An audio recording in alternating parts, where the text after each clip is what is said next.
All right, today is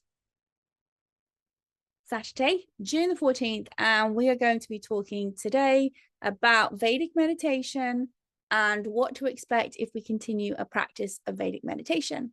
My name is Paula Jane Newman. I'm the founder of Aware Meditation nonprofit, and this particular talk is designed for people who've learned the practice of Vedic meditation. We highly encourage you to follow our YouTube channel. Please subscribe and please reach out to us if you'd like to help support the nonprofit. When we practice Vedic meditation, we do it 20 minutes twice a day. We do it ideally between 6 to 10 hours from each meditation, and we schedule it according to our schedule. That's the beauty of it. How to get into a practice of it, I would encourage you to put it in your phone and for you to block out 30 minutes as an appointment for yourself. This doesn't mean you have to do it at that time, but it's a great reminder. When you do meditate, we remind you not to have had just eaten or have any caffeine or any stimulant kind of drugs that's going to bring the system up. This meditation is a letting go practice, and it is designed to bring the systolic rate down and get us to a non-agitated state, right? We go from the fight or flight, the sympathetic, to the parasympathetic, to the relaxation state. If we are requiring our bodies to fight against nature, as in we've just eaten, it should be breaking down food, or we've just had some caffeine or something to bring us up, then our body is going to be fighting that. We want to cease fighting everyone and everything when we meditate. This also means you've got to be comfy. And as you can probably see, I got pillows and squishies and whatnot here, so I can be comfortable. We do this because those of us who weren't raised in a culture where we are to sit on the floor when we eat cross-legged, we're raised with having a back support at all times, it's uncomfortable for us to sit upright with our backs upright without. Okay, so there you go. I was hacked by a whiteboard. All right, so we're used to having a back support. If we don't have a back support, there's strain. And there are other kinds of meditation where people do this. They sit upright, they want to practice this, and the idea is to concentrate, even though we might be having strain or some pain. In this particular practice, we do not wish to do that. We wish the body to be so relaxed that the mind is not brought upward to the surface, that when the mind goes inward with our mantra, that the body will follow. And we can get to a deeper rest place faster than if we're fighting. Again, the idea is it's a letting go practice. This isn't concentration technique. Now, with that, you're given these mantras directly by a teacher in person, and you use that mantra with the intent of the mantra. The intent is there, so you don't force it, you don't push it. We tell people in the Western world, focus on something, and then we strain. You're understanding the theme here. Let go, no stress. That's the idea of this meditation. So we sit very comfortably, we close our eyes, and we bring in the mantra very easily and effortlessly. The mantra is like our best friend at a party, but this is a party you've never been to, and I'll tell you why. Because you love everyone there. No one is bringing a spouse or a partner that you don't really care for. You're bringing in the best of the best. I don't know how it happens. It includes the best libration, it includes the best music, it includes the best food. It's just the best. And you find that you go with your best friend, but part of the way through, you notice that you don't know where your friend went, and you're going to naturally check in on them. And that's what we do with this meditation. We naturally check in with our mantra if we slide off of it. During the meditation, you're likely to forget the mantra. And how do you know that you forgot the mantra? Very easy. You remembered it. If you just remember the mantra, it means that at some point you were off of the mantra. This is perfect. In this meditation, we slide onto the mantra, we slide off the mantra, and then we slide back to it. There's a lot of sliding that's happening, right? It's a very simple practice, and it's designed for you to go down deep. Now, in this meditation, you will have thoughts, and thoughts are part of this practice. And we talked about that before. And if you want a refresher on that, please go and check that video about Vedic meditation and thoughts specifically. Okay. Now, when we meditate over the time, we have lots of thoughts, and the thoughts are believed that most of the time it's stress coming up and out. Might be thoughts about, oh, I've got to do the washing, or, oh, then if I do the washing, it's not a sunny day, I can't put it on the line, or do I want to use the tumble dryer? Oh, I don't want to do that. Or if you don't have one in your own home, you have to go to a laundromat, and do you have enough quarters? And all these thoughts come up. This is very normal because this is what we expect. With meditation, when we're stressed, we're going to bring out the thoughts that are coming on the surface. So you know that thoughts are a part of meditation, but the stress is not necessarily the thought. I will repeat that again. The thoughts that you're having in meditation, actually, I'm not repeating it. I'm going to say the same thing, but a different way. The thoughts that we have in meditation are thoughts regarding a stress that's deeper.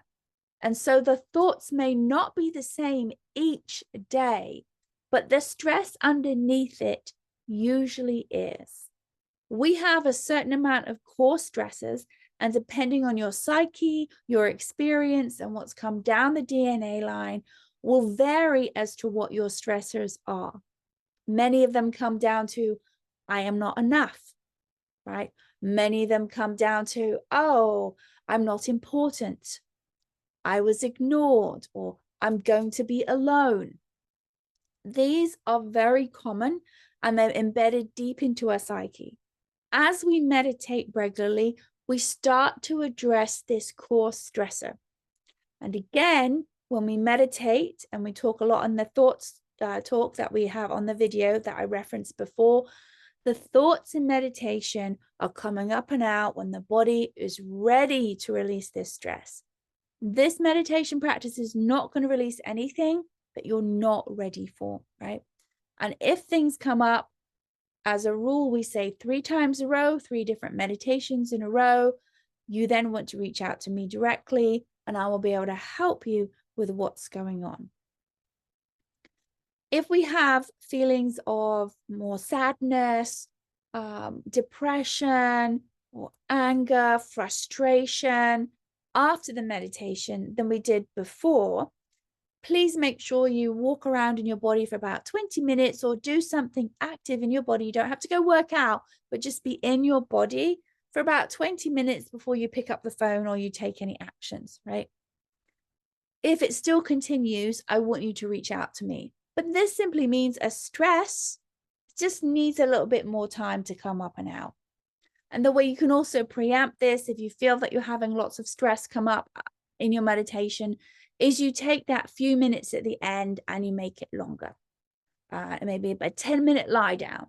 That can be lovely if you can afford it. Or you start to schedule your meditation rather than the 20 minutes of meditation and 3 minutes at the end. You can do a minimum of a 15-minute meditation and just add that extra time at the end. The idea is you release the stress, so in waking state, you can be more present, right? This practice is designed for people who are in the world and very active. It's not designed for you to blast out the whole weekend on your own and feel like, I got all my stress gone. No, it's going to cause a little too much stress being released. And we've talked about that previously. How do we know if when we meditate, we're actually having an inspiration or an intuition rather than a stress? So here's the rule. Very simply, if after 20 minutes of meditation in your day, it naturally pops up the next few days in a row, or after that, this idea or this intuition, it's probably telling you that's an action for you to take. Now, remember, we don't want it to be stress. So I would say if it means you're going to create any violence towards someone, that's definitely a stress. And if in doubt, you can always call me. But let's say it's something simple like, oh, I should reach out to that person I haven't seen in 10 years. Well, maybe you want to find out, if they're still alive, first of all, or something's going on. But this can be an intuition, a step for you to take forward.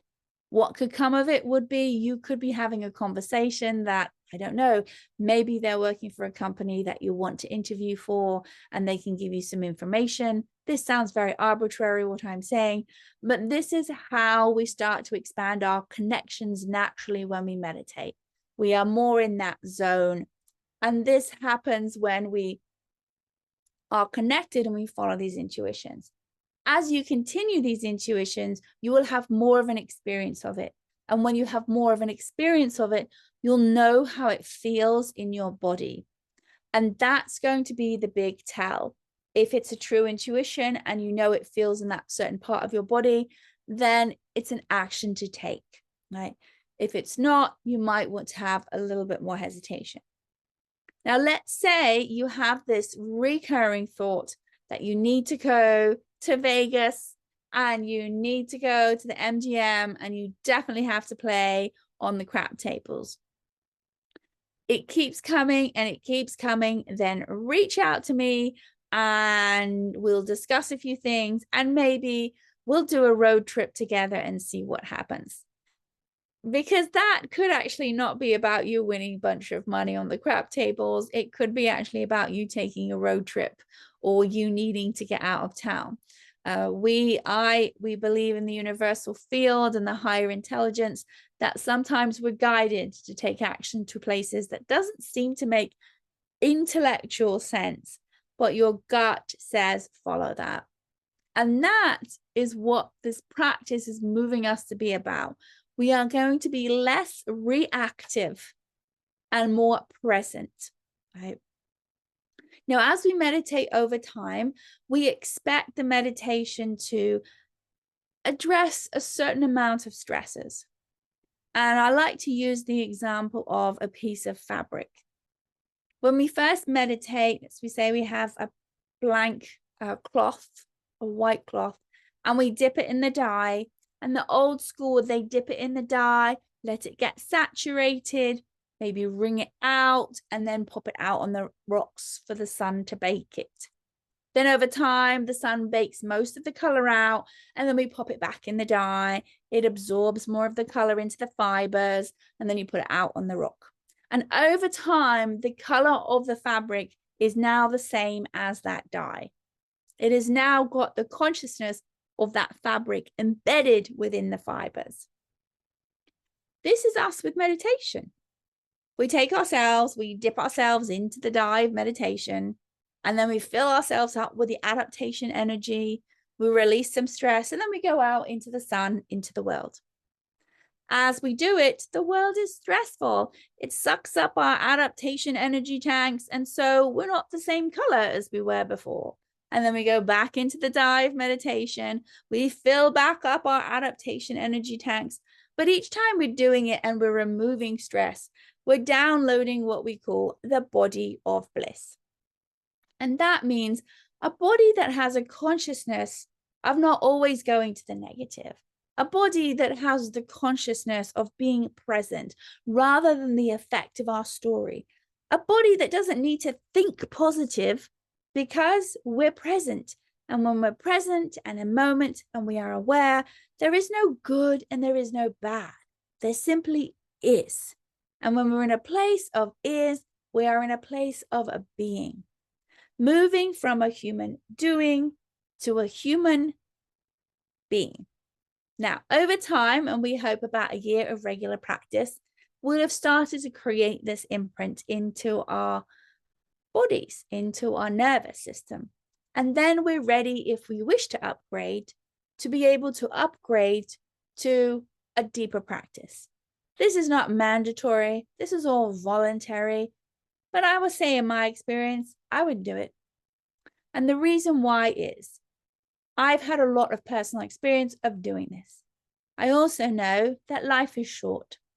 And why not would we use a tool to help us expand our consciousness, help us remove our stress and continue to be aware? Now, in 1972, Scientific American published an article that was done by Robert Keith Wallace, who I believe still works. He works for the Maharishi University right now. And in that, this is where he discovered many studies in regards to the benefit of transcendental meditation. And those benefits and those studies are property of that particular organization. And if you wish to look those up, I highly encourage it. But this is where they found that people went from we have the waking state, sleeping state, the dreaming state, and then the fourth state, which is the transcendental state. Now, I personally really love a study that was done in 2016, I believe. It's up on PubMed and you can find it. It was done in correlation with the University of Technology in Sydney, and it was done with the University of Denmark. No, it's Oslo, Norway. And they simply put people who did meditation under an MRI. They took people with concentration techniques and they took people with this particular practice. What they were not surprised about was people who did a concentration technique, that there was a certain part of the brain that was lit up. When they got to this practice, non-directive practice, they found that not only was more activity of the brain lit up, but the parts of the brain that not only process thoughts and emotions, but the part of the brain that also was processing a deep rest. I was delighted to see that, because I will be honest with you, most studies that are put out there about meditation, on wellness, they're paid for by the people who want to prove that works. This was a study very simply done, not paid by any particular meditation group. It was a study, a university study. And in this, they found what we had been experienced, or I had directly experienced when learning this meditation, that there are emotions and thoughts that are being processed in this practice, and that deep rest is occurring when you do this practice. When we get deep rest, guess what happens? We are less likely to make rash decisions. We are less likely to get sick. It doesn't mean we won't get sick. We're human. We have experience, but it means that our immune system is not going to be as compromised because we are less fatigued. And when we're more fatigued, we are more likely to be affected by stress. We are more resilient when we have more deep rest, and we are able to take life as it comes in the moment, right? Even a moderately stressful lifestyle will reduce your lifespan. That's because of stress. If we help reduce our stress over time, we are likely to live longer because we're not at the effect of so much stress. The key with this practice is, as you start to meditate more and release stress more, you're going to start to experience, I'm not going to say you're completely psychic and you have all these amazing abilities, but you're going to have an intuition where you can feel what may happen next. You're going to have an intuition about someone. You're going to have some experiences which are beyond the surface level, right? These are experiences that people would pay hundreds of thousands of dollars to have. But these are happening because you are releasing your own stress and you're becoming more aware and more present. You may also find how you value yourself, if it's in regards to material matters, is going to change. Because who you are as a human being and as a soul and as a spirit becomes more important, because as you meditate more, you have an experience of wanting to give back into this world rather than being so stressed out about getting your basic needs met, right? Call it the fight or flight survival consciousness. Right? And let's face it, there's a lot of that influence going on around us. So as we continue to meditate, we can expect to be more productive because we have more rest. And the other reason why we can be more productive is we have less of the mind chatter telling us why something won't work, why we're no good. Things are never going to happen for me. I don't know why I even bother. I'm not good enough for this. We can take a breath, we meditate, we're less at the effect of stress, and then we can simply take a risk or take a chance. And one person I taught meditation to that night, he went out to a party, and he was never a chap that would ever ask, people out. He was the sort of person you let them come to him, and then things never really worked out because he didn't want to be considered that secondary role, but yet he couldn't take the actions because he didn't like basically rejection. And so he said he didn't know why. He had less fear than he did, and he asked someone out. And I think they've ended up, well, they did. They got married and they had a baby. But the point being is, it was a direct response from having some of the stress and the judgment about ourselves removed. We are attempting to address our judgment about ourselves, the ultimate stress, right? One thing and another and another and another and another. 9 times out of 10, people will keep an employee because they like having them around. Yes, if they're not that great at the job, that's a problem. But there are so many people that can do all of our jobs, and so can technology. We want to be around people that we like being around.